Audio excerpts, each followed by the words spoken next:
Alright guys, we're about to Nessa's director's chair today and talking about the dark world of Frank Oz. I was going to do. We're about to Nessa's director's chair, talking about directors today, talking about Frank Oz. For you don't get to subscribe. Notification bell is algorithm.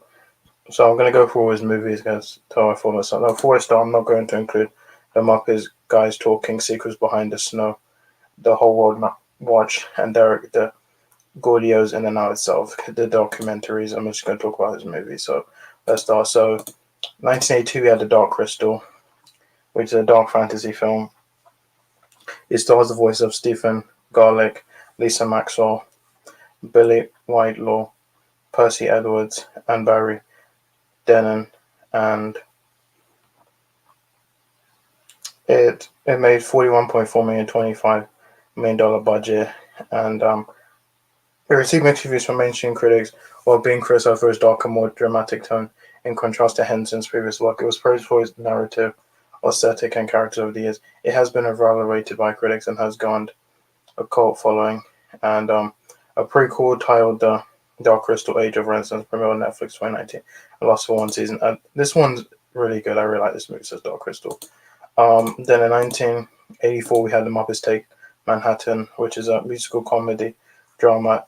It's the third theatrical film featuring the Muppets, and stars Jim Henson, Frank Oz, Dave Goelz, Steve Whitmire, Richard Hunt, and Jerry Nelson, as well as special appearances by Art Carney, James Coco, Dabney Coleman, Gregory Hines, Linda Lavin, Lisa Minnelli, Joan Rivers, and Brooke Shields. And it made $25.5 million, $8 million budget. And it received mostly positive reviews from critics, with praise for its puppetry, humor, songs, characters, but criticism for some of its writing. I think this is probably one of the best Muppet movies they've done. This one's really good. So, Muppets Take Manhattan. Then in 1986, we had Little Shop of Horrors, which was a horror comedy musical film.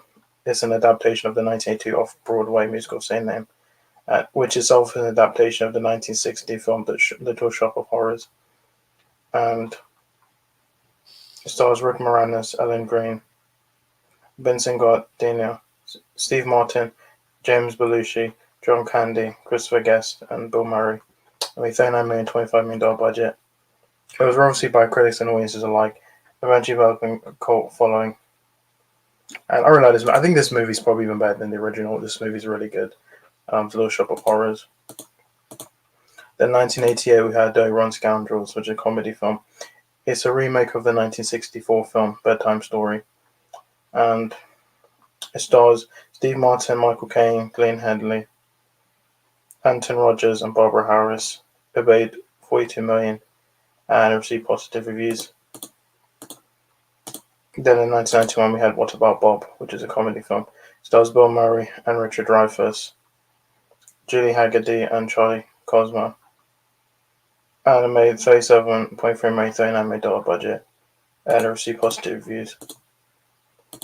Then in 1992, we had House Sitter, which was a romantic comedy film starring Steve Martin, Goldie Hawn, Dana Delaney, Julie Harris, Donald Moffat, and Peter McNichol. Made $94.4 million, $26 million budget.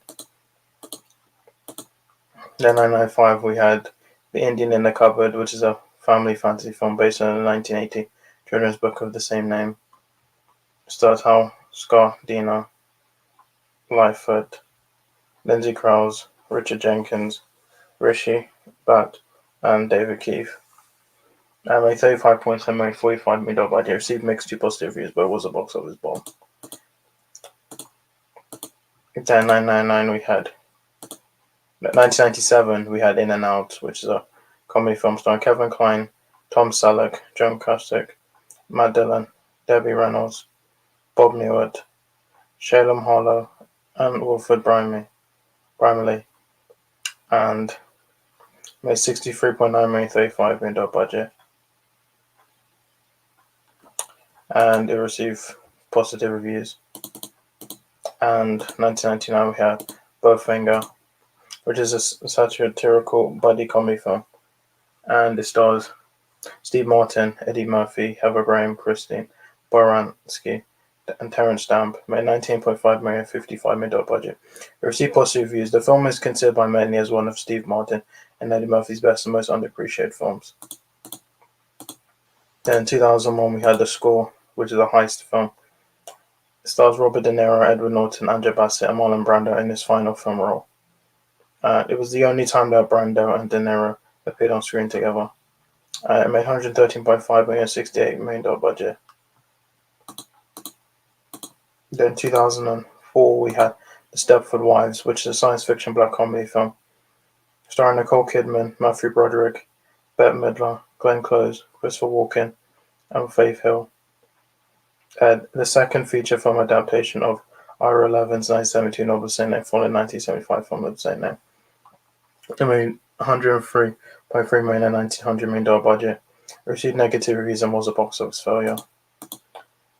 Then finally, 2007, we had Death at the Funeral, which is a black comedy, and it starred Ewan Bremmer, Peter Dinklage, Matthew McFadden, Chris Marshall, and Alan Tudyk. Made $46.8 million and $9 million budget, and yeah, this movie is good. So yeah, so that's pretty much it, guys. Don't watch my video. I'll see you next one. Bye.